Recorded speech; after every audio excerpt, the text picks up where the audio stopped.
Et bonjour et bienvenue dans cette nouvelle vidéo.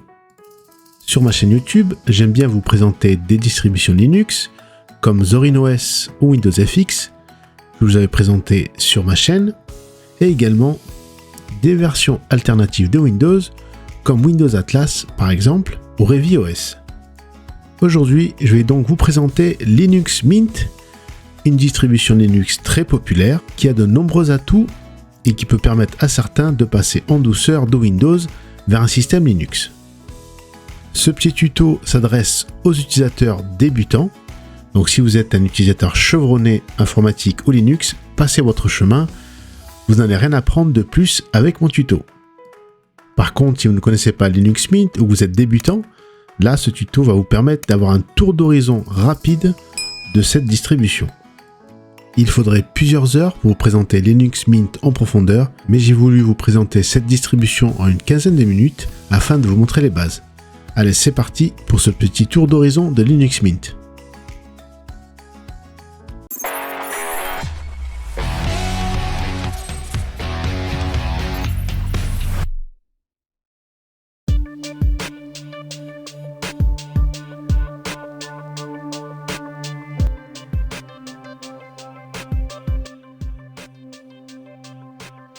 Première chose, on va se rendre sur le site officiel de Linux Mint et voir la présentation de cette distribution et ainsi procéder à son téléchargement. Comme d'habitude, vous trouverez toujours les liens en description de ma vidéo. Donc là, qu'est-ce que Linux Mint ? Et on voit que cette distribution populaire s'articule autour de 5 piliers majeurs: le design graphique, la productivité, le multimédia, le web et le gaming. Oui, car avec cette distribution, on pourra l'utiliser comme un ordinateur au quotidien, un ordinateur de tous les jours. On pourra donc surfer sur le web, faire du traitement bureautique, même jouer à des jeux avec Steam par exemple, sans problème, faire de la retouche photo ou du montage vidéo, tout ce qui touche au domaine du multimédia, comme aussi la retouche sonore et également la modélisation 3D. Bref, faire tout ce qui est possible de faire avec un ordinateur classique sous Windows ou sous Mac par exemple. Tel est le pari de Linux Mint, et c'est pour cela que cette distribution est populaire, car elle permet de faire tout cela. Pour télécharger la distribution, on va tout en haut sur le bouton Download, et là vous avez 3 éditions qui vous sont présentées. Tout d'abord la Cinnamon Edition, une des plus répandues. La Cinnamon Edition est une distribution Linux conviviale, stable et personnalisable, qui offre une expérience de bureau traditionnelle avec des logiciels préinstallés et un centre de logiciels facile à utiliser. Elle est la version la plus moderne et la plus innovante des 3. La Matte Edition est plus légère que la Cinnamon Edition, elle est également stable et personnalisable, mais elle est particulièrement adaptée aux ordinateurs plus anciens ou moins puissants en raison de son interface plus légère. Quant à la XFCE Edition, c'est un bureau léger, il ne fournit pas autant de fonctionnalités que les 2 autres versions, mais il est extrêmement stable et très peu gourmand en ressources. Donc idéal pour de vieux ordinateurs. Nous, on va tester donc la Cinnamon Edition, on clique sur le bouton noir Download, et donc on se rend sur la page de téléchargement. On voit que le fichier ISO pèse environ 2,5 Go, et tout en bas, on va aller choisir un miroir, par exemple un miroir en France, et on clique sur le lien pour télécharger le fichier ISO. Quelques secondes après, avec la fibre, on a donc le fichier ISO, et là je vais le tester sous VirtualBox pour ce tuto. Mais rien ne vous empêche de mettre ce fichier ISO, de flasher sur une clé USB, de booter dessus en redémarrant l'ordinateur, et de l'installer comme une distribution classique en dur sur votre disque dur. Mais pour le bien de ce tuto, je préfère vous le présenter sous VirtualBox, mais sachez que vous pouvez l'installer sans problème comme une distribution classique. Rien de compliqué, vous bootez dessus et vous suivez l'assistant qui est en général très facile. Vous faites suivant jusqu'à la fin et vous aurez la distribution qui sera installée en dur sur votre disque dur. Pour cela, je vous renvoie à d'autres tutos que j'ai fait sur ma chaîne. Vous trouverez aisément comment installer une distribution Linux en dur sur votre disque dur. Je vous conseille vivement de sauvegarder toutes les données qu'il y a sur votre disque dur avant de l'installer en dur sur votre ordinateur, ou bien de l'installer sur un nouvel ordinateur ou un vieil ordinateur où les données ne sont pas importantes à vos yeux. C'est parti pour un tour d'horizon. Lorsqu'on boot pour la première fois, on voit bien sûr le logo de Linux Mint en vert sur fond noir. On atterrit directement sur le bureau. une interface assez conviviale avec un thème dark par défaut. On a tout en haut bien sûr un raccourci si on a envie d'installer en dur directement Linux Mint sur le disque dur. Et tout en bas à gauche, on a le menu, un sort de menu démarrer avec plusieurs icônes. À côté, des icônes de lancement rapide et à droite, les icônes système et de notification. Nous allons voir d'abord le menu, le sort de menu démarrer, et on a une icône pour arrêter ou quitter, au-dessus pour se déloguer, juste au-dessus pour verrouiller l'ordinateur, et un accès au gestionnaire de fichiers. Ici, on voit qu'il ressemble quand même au gestionnaire de fichiers classique sous Windows, avec des raccourcis vers les dossiers système comme le bureau, les documents, la musique, les images, etc. On retrouve ce gestionnaire de fichiers en bas dans la barre des tâches. On continue, dans le menu, on a juste au-dessus le terminal de commande. Voilà, sous Linux. Je vais taper la commande ls et ça fonctionne. Terminal de commande que l'on retrouve également en bas dans la barre des tâches.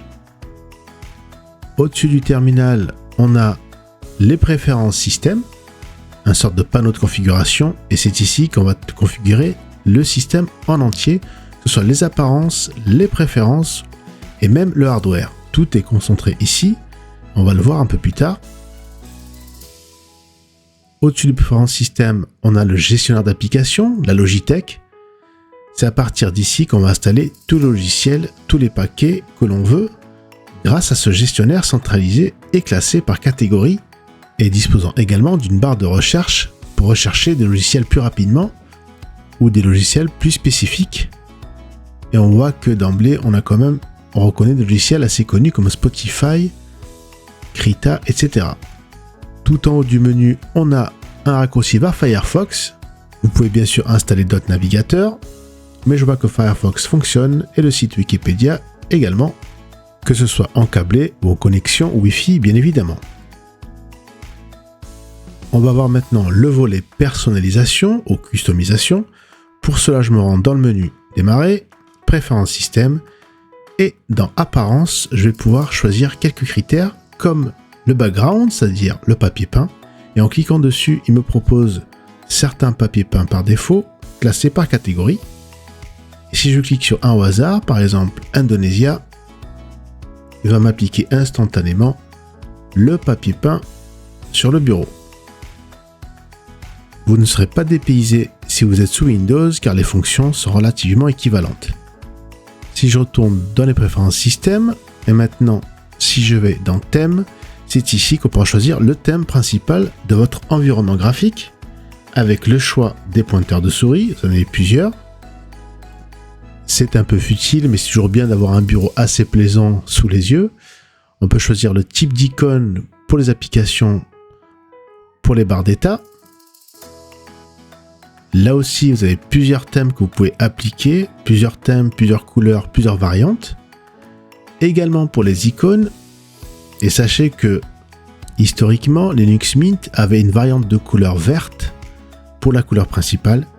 Donc si vous voulez retrouver la couleur principale initiale, vous pouvez choisir Linux Mint Y le cassis et vous aurez ainsi les icônes en verte, les dossiers et toutes les variantes de couleurs.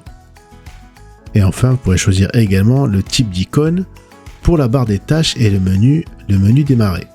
Donc pareil avec plusieurs variantes de couleurs et plusieurs variantes de thèmes.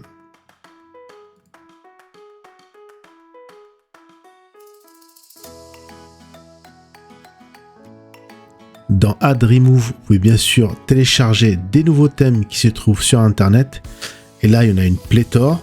Donc à vous de choisir un thème qui vous convient, vous avez un petit aperçu, et si cela vous plaît, vous pouvez le télécharger et l'appliquer à votre environnement graphique.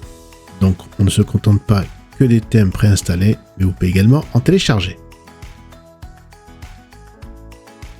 Passons maintenant aux paramètres système, on va dire avancés, donc je retourne dans les paramètres système, et cette fois-ci je laisse de côté apparence, et je vais dans la seconde section préférences, avec une icône accessibilité, qui va permettre entre autres d'apporter des aides visuelles pour les plus déficients d'entre nous, ainsi qu'au niveau du clavier et de l'assistance également au niveau de la frappe, mais également de la souris. Donc Linux Mint n'a pas laissé de côté toutes les personnes ayant un handicap visuel ou sonore par exemple. Dans date et heure assez classique, vous pouvez bien sûr choisir le fuseau horaire, la date, l'heure, la ville, etc.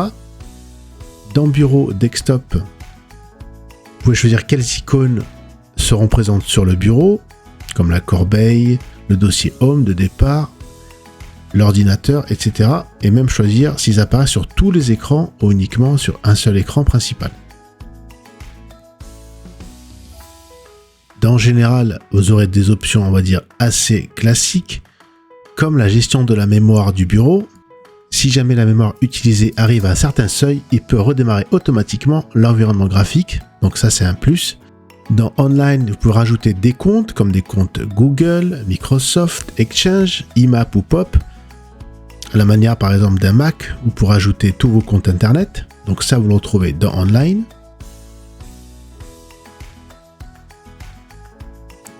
Dans Startup au démarrage, vous allez retrouver tous les programmes qui se lancent au démarrage de votre ordinateur et de votre session. Donc là, vous pourrez décocher ce qui vous semble inutile ou en ajouter d'autres.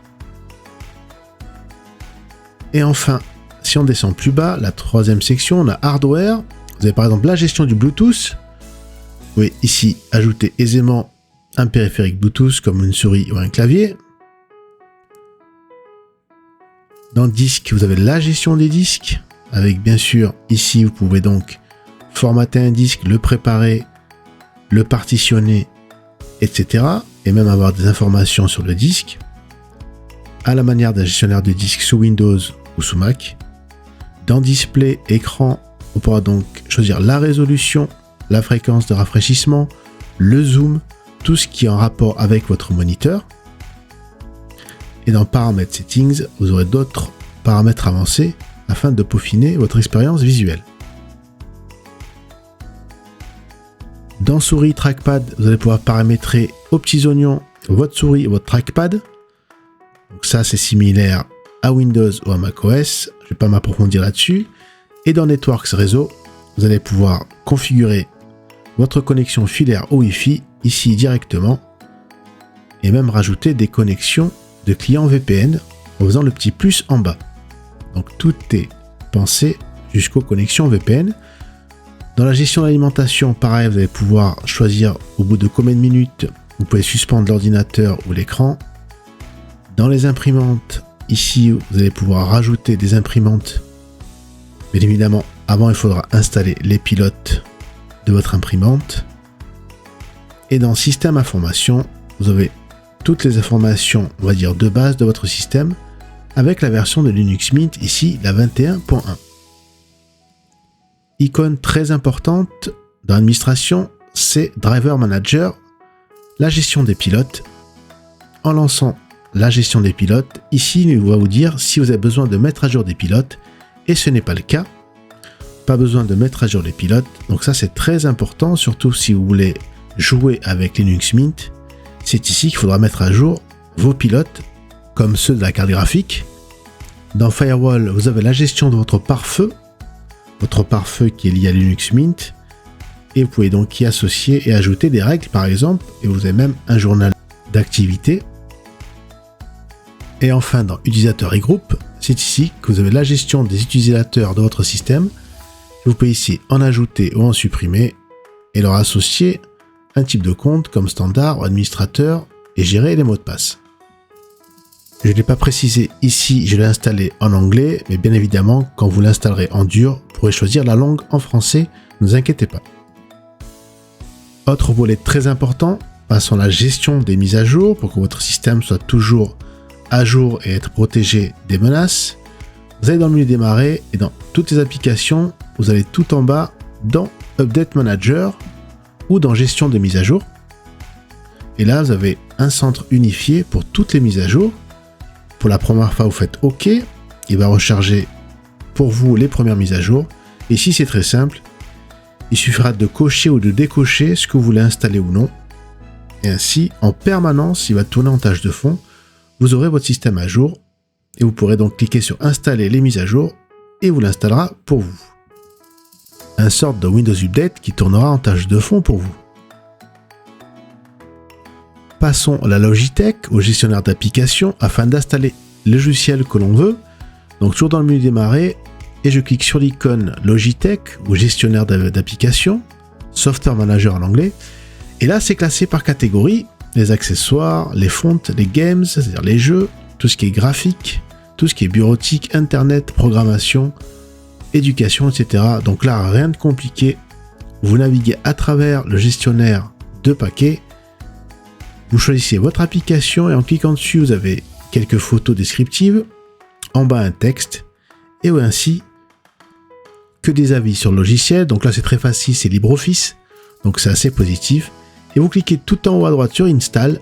Et ça va vous installer automatiquement le logiciel que vous aurez choisi dans le gestionnaire de paquets. Une fois que c'est installé, vous pourrez le lancer. Et on voit ici par exemple que LibreOffice fonctionne sans problème avec le traitement de texte, Writer. Voilà. Aucun souci, il fonctionne.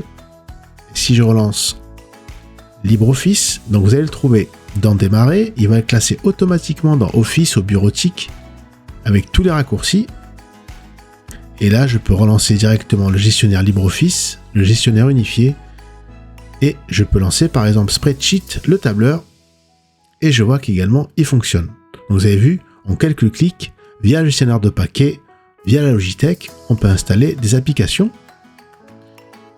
Pour les plus gamers d'entre nous, ne vous inquiétez pas, on a également par exemple Steam, car Linux Mint supporte Steam, donc vous pourrez l'installer et vous loguer à votre compte et ainsi pouvoir jouer à des jeux sous Linux. Donc là, je ne vais pas le faire dans ce tuto, mais juste pour montrer que Linux Mint supporte bien Steam et qu'il est fonctionnel sous cet environnement. Dans le domaine de la création, par exemple, on voit qu'on a du VLC, Audacity, Spotify, donc un client Spotify pour écouter de la musique, MPlayer. Vraiment, on a beaucoup d'applications comme The Gimp, Inkscape pour le vectoriel, Blender pour la modélisation 3D. Donc, il y a une multitude de logiciels compatibles avec Linux Mint et pourquoi s'en priver? Ça tourne parfaitement bien sous ce système car certains sont optimisés. On va finir notre tour d'horizon par des derniers détails, comme par exemple en bas à droite dans la barre des tâches, on a les icônes système, comme pour le gestionnaire de mise à jour qu'on a vu tout à l'heure, qui est logé automatiquement dans la barre des tâches et qui est donc accessible en un clic. On a l'icône pour le réseau, avec les paramètres réseau pour voir justement votre configuration, ainsi que les connexions réseau pour voir les connexions Ethernet et Wi-Fi. On a également la gestion du son avec un slider pour le volume, ainsi que les paramètres sonores pour la sortie audio, les paramètres, les sons système si on veut les changer ou non, et également la gestion de l'entrée audio, c'est-à-dire le microphone. En faisant un bouton droit sur le bureau, vous pouvez bien sûr, comme sous Windows, créer un nouveau document, créer un nouveau dossier, et également ajouter des widgets sur le bureau, à la manière de Mac ou d'un système Android sur un téléphone. Donc là, vous en avez déjà 3 qui sont préinstallés, comme une horloge. Mais bien évidemment, en allant dans téléchargement, vous pouvez ici choisir et installer une multitude de widgets sur votre bureau pour l'agrémenter, comme des post-it, comme le cours du Bitcoin, comme une horloge mondiale, etc. Donc il suffit, et la météo également, j'ai oublié, il suffit tout simplement de cliquer sur un, de faire la flèche pour télécharger, de revenir dans la première section, de faire plus, et voilà, on rajoute un petit widget sur le bureau, et ça fonctionne. Donc c'est un petit peu fantaisiste, mais c'est toujours bon d'agrémenter son bureau pour qu'il soit agréable quand même. Donc au moins ça a le mérite d'exister. On peut donc rajouter des petits widgets. On a également accès au terminal et également au terminal en mode route. La disposition des moniteurs est également disponible dans le menu contextuel, à la manière de Windows et de Mac. Voilà pour ces derniers petits détails. Et enfin, on va l'éteindre en passant par démarrer, le bouton rouge. Et là, comme d'habitude, on a le choix de suspendre, de redémarrer ou de l'éteindre. On va choisir de l'éteindre. Et c'est terminé pour la visite. Voilà, donc ce petit tuto est terminé. J'ai voulu vous faire une présentation, un tour d'horizon de Linux Mint de manière très rapide. En une grosse quinzaine de minutes, j'ai voulu vous montrer les bases comme la personnalisation, les préférences système, l'installation de logiciels ainsi que les paramètres système avancés. Mais si j'ai voulu aller plus en profondeur, il m'a fallu plusieurs heures afin de vous montrer les arcanes de Linux Mint. Je le répète, ce tuto s'adressait donc aux débutants qui ne connaissaient pas Linux Mint ou qui voulaient connaître les bases de cette distribution et ainsi vous donner une idée si vous voulez demain passer en douceur d'un système Windows, un système Linux et pourquoi pas passer à Linux Mint. Et n'hésitez pas à voir mes deux autres tutos sur Zorin OS et Windows FX, deux distributions Linux qui ressemblent presque comme deux gouttes d'eau à Windows.